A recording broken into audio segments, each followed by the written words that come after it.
You are now listening to TheGrio's Black Podcast Network, Black Culture Amplified. My name is Michael Harriot. I'm your favorite Wypipologist, and I'm here every day to tell you about what's going on in the village. But, TheGrio, we really do believe in diversity and inclusion. And that's why we have Wypipo Wednesdays. Every Wednesday, we dedicate to our favorite white subject. We explore the world that is whiteness, because this podcast would never exclude a group based on color, creed, or race, or how they season their food. We would never do that. And so today is Wypipo Wednesday, when we explore what's going on in the white jungle out there. Today's class is a class in Wypipology. Now, I know a lot of you have heard me call myself a Wypipologist and wonder, what does that mean? Well, today we're going to explain that in a class called Wypipology 101. I'm Michael Harriot, world famous Wypipologist, and this is TheGrio Daily. I know you're wondering, what the hell is Wypipology? Well, Dictionary.com and Urban Dictionary both define Wypipologist as a humorous slang term for someone, usually a black person, who studies white people or white people. White people, after all, do some crazy stuff in need of expert explanation. While Dictionary.com mentions who is responsible for coming up with this term, like some dude named Michael Harriot, they kind of got it wrong. And let me explain. See, I was raised in a majority black neighborhood and a majority black family. Yeah, I do have an aunt named Rebecca, so technically, there's a Becky in my family. I don't know how that happened. And I was homeschooled. So basically, until I was 12 years old, I was surrounded by blackness. And when I got into the American education system, my first teacher was a woman who lived around the corner from me named Miss Sellers. Miss Sellers was a miniature little black woman who always smelled a little bit like cinnamon candy cane and openly prayed for her students after the Pledge of Allegiance every day. And in case you're wondering, nope. Because of the public school system's astonishing lack of anointing oil, I only pledge allegiance to Jesus Christ, my King of Kings, Lord of Lords, the bright morning star, and Muhammad Ali. See, Miss Sellers, she had been teaching so long that she also taught my mother back in the day before schools in my hometown were integrated. Now, I should probably mention here that, my school district wasn't integrated until 1995. So, Miss Sellers, she somehow understood that I was a fish out of water, and she handled me with kid gloves. Now, I want to say that it was because she noticed so much potential in me, but let's be honest. I think it was because, aside from my friend Monique, I was the only black person in her class. And Monique, she was a tomboy, new to the school, and she lived a block away from me, so we became like best friends. Now, Monique's parents was in the military, so she had to go to a lot of schools. So she basically guided me through the American education system, because I didn't know what I was doing. I was homeschooled, remember? And we sat in the same row for every class, me in front and her behind me. Now, at my school, instead of changing classes, the students, they stayed in one class all day, and then the teachers, they switched classrooms. And Miss Branson, a young white lady, she taught us social studies every afternoon. And Miss Sellers, she held down the rest of the subjects. Now, even though other teachers came to our classrooms, like the art teacher and the music teacher, we were technically called Miss Sellers' class. So one day, as soon as Miss Branson walked into class, before Miss Sellers even had a chance to leave, from behind me, Monique mumbled just loud enough for me to hear, "Well, I guess it's time to learn what it was like before black people found out about America." And so, I had to crack a joke. I was like, white people think black people were invented in 1865. And I don't even know if Monique really got it, but she cracked up anyway. It was probably the words white people that made her, giggle behind me. But Miss Branson, she did not get it. She definitely heard it. And she says, "Hey, what did you say, Michael?" I was just clearing my throat, I was trying to think of something to say. And then I said it again. White people don't think black people were invented until 1865. Now, because I had spent the first decade of my life in a cocoon that left me unaffected by whiteness, I had never been concerned with whiteness. I never intentionally tried to make white friends because I didn't know no white people. My real education wasn't steeped in the narrative of white supremacy. The need for white people's acceptance or assimilations were concepts that had escaped my notice. It's not that I resisted them. I just didn't need to know about white people in my existence. So the blood was draining from her face, and she pulled out a discipline slip, and she accused me of using profane and inappropriate language. So, of course I protested. I was 2 years away from my Holy Ghost eligibility, so I knew I didn't say any demonic words. She didn't even try to explain what I did wrong. She just started yelling at me, accused me of insulting the entire class. Remember, me and Monique was the only black ones in the class. And then she demanded that I apologize. So I said, apologize to whom? For real though, I did say whom. I read a lot back then, so I did say whom. So I stood up and I said, apologize to whom? And she said, to the entire class and me. Apologize to her? I was like, for what? I ain't even do nothing. Now, this is where my upbringing got me in trouble. See, in a world fueled by logic and science and facts and, of course, the love and grace of Jesus, Ms. Branson had formed a sentence that, I'd never heard before, right? My mom, she always explained stuff to us, so I'd never heard anybody just tell me to do something because I said so. Because she said so. It was the most absurd collection of words I'd ever heard cobbled together in a subject and a predicate. I was like, hey, who do you think you are? Jesus? My mama? And then I refused, right?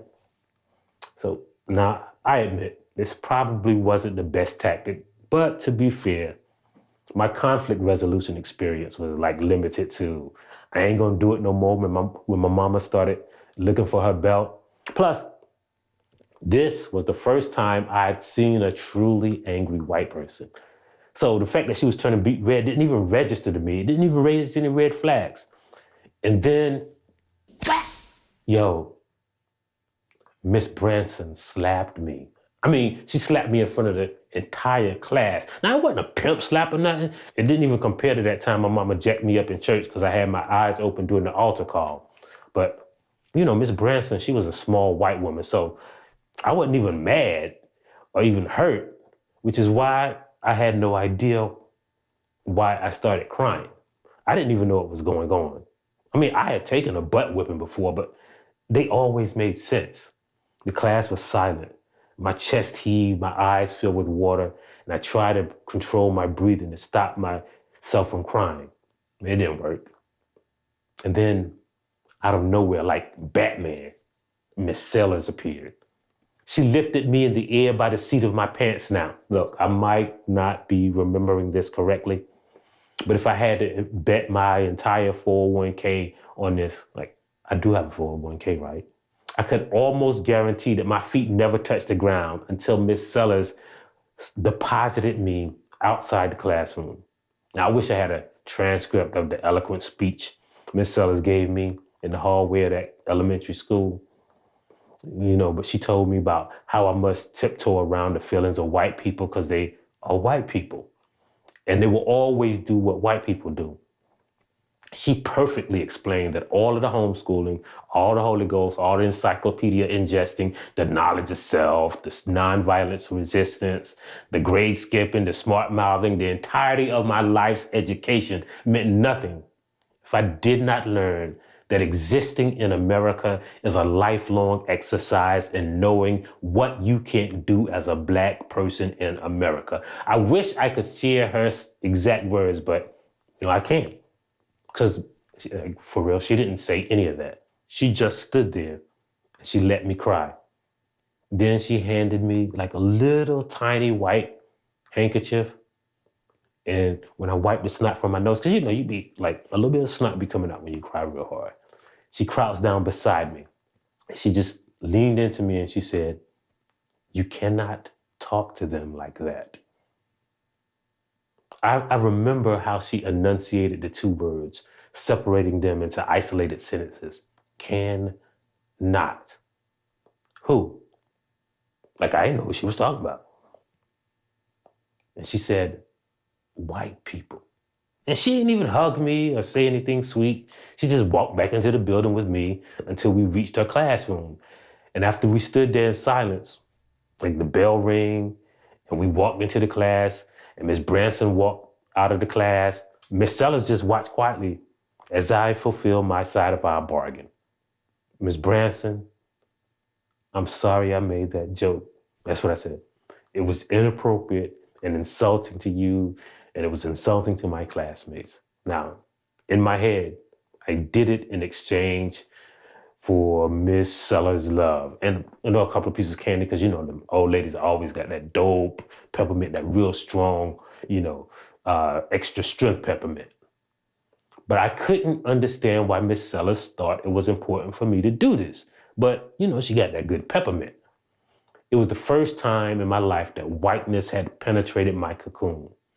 So after school, like me and Monique and my sisters, Monique's brother Tony, and a couple of other black people who went to this school, we was walking back to our neighborhood, like on the black part of town.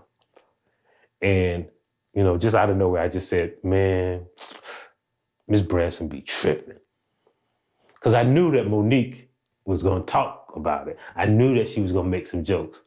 But she didn't even say anything because she was laughing so hard. I mean, she was laughing real hard, y'all. Like, she could barely breathe. For real, like, it was offensive. Like, I could have called the police. She was laughing so hard. And then slowly, with the skill of a griot, she started telling everybody how Miss Sellers snatched me up like a puppy, like what I said. And she started telling them how I got in trouble in class. And everybody wanted to know, but what did he say to Miss Branson? And Monique was like, I forget. Something about white people. And it's like, everybody stopped. You know how, like on the movies, the record scratched and the earth stopped spinning? Everyone in our little crew, everybody stopped walking. Their eyes got wide and they gasped, like if I called Mike Tyson's mama a bad word. They asked, like, if I said it out loud in front of the entire class. And I was like, yeah. Before that day, people had only looked at me one other time like that. That time I told my mama that Jesus probably didn't want us to go to church that much. But for a moment, it was a hush as all my little friends just stared at me. Then after a beat or two, Monique's brother Tony broke the silence. He was like, dang, Mikey, that was stupid. And that was the moment I became a Wypipologist. See, I realized that most black people, especially ones who weren't raised like me, they all have a subtle deference to white people. Now, that's not a criticism, because I know, that's how black people survived for 400 years. But I realized that I couldn't understand my place in society because I didn't know anything about black people. And no one knows white people like black people. Wypipology is the anthropological examination of the customs and habits of white people. See, if you survive in America, this is my belief for real, you have to know white people.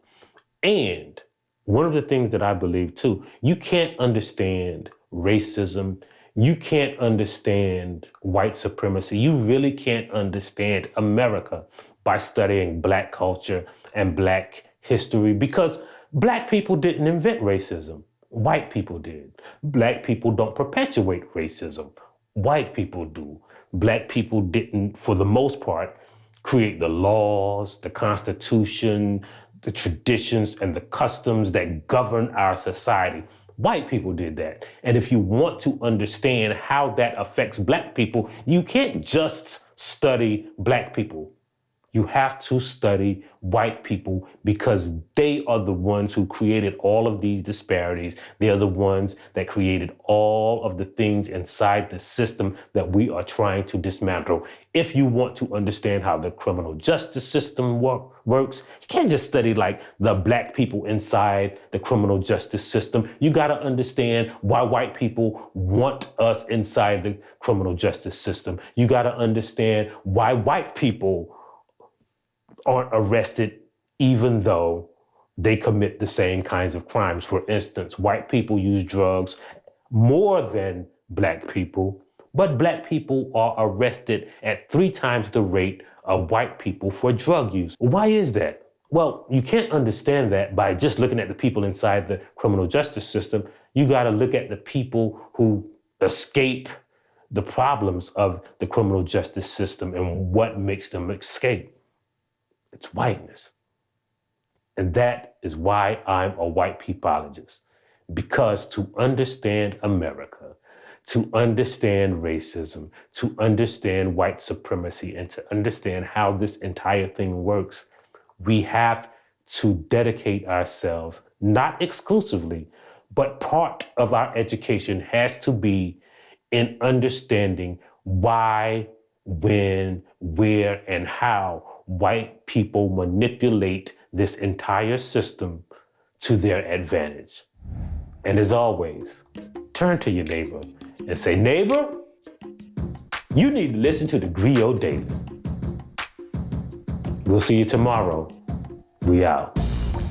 Thank you for listening to TheGrio Daily. If you liked what you heard, please give us a 5-star review, download the TheGrio app, subscribe to the show, and share it with everyone you know. Please email all questions, suggestions, and compliments to podcasts@thegrio.com. TheGrio Daily Podcast is an original production brought to you by TheGrio's Black Podcast Network. You are now listening to TheGrio's Black Podcast Network, Black Culture Amplified. What's going on, everybody? Panama Jackson here, and I'm the host of the Dear Culture podcast on the TheGrio Black Podcast Network. And I'm telling you to check us out every Thursday on the TheGrio's app to make sure you get that new, amazing, original Black content, that awesome creativity. Check us out. Dear Culture, Panama Jackson, out.